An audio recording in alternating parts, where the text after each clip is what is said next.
If the big beautiful bill comes out in its current form, the House passed version in the Senate, would it fail? I think it's close. There are 3 or 4 of us who are very concerned about the spending and the debt ceiling. What's the president saying that you don't have to? The House Speaker has said that this doesn't add to the deficit. CBO says that it does. What do he and the president must understand about this bill? There is some confusion over exactly what we're talking about. In the bill, the tax cuts are scored by the CBO as adding to the debt. I actually don't accept that. I am fine with the tax cuts. I think the tax cuts will pay for themselves, and in many ways the tax cuts have already been instituted. So I accept those arguments. The reason why the debt is going to increase and why the bill allows the debt to increase is that it increases the debt ceiling $5 trillion. It's the largest increase in the debt ceiling ever, and they will say, well, it doesn't spend any money. It's not really adding to the debt. They will get to their $5 trillion limit. The question is sooner or later.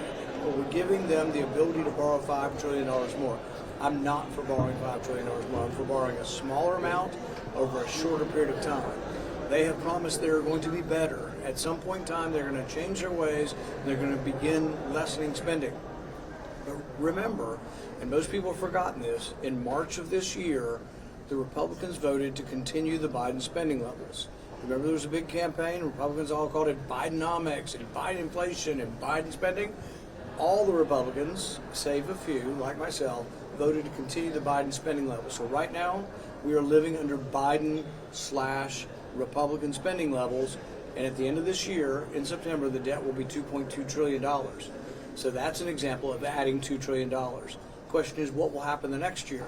Well, they're telling me they want to borrow $5 trillion for over a 2-year period. That means they're planning on spending more than $2 trillion that they don't have the following year. So I'm just not for that. What is your take on any potential deal with Iran? Say it one more time. What is your take on any potential deal with Iran?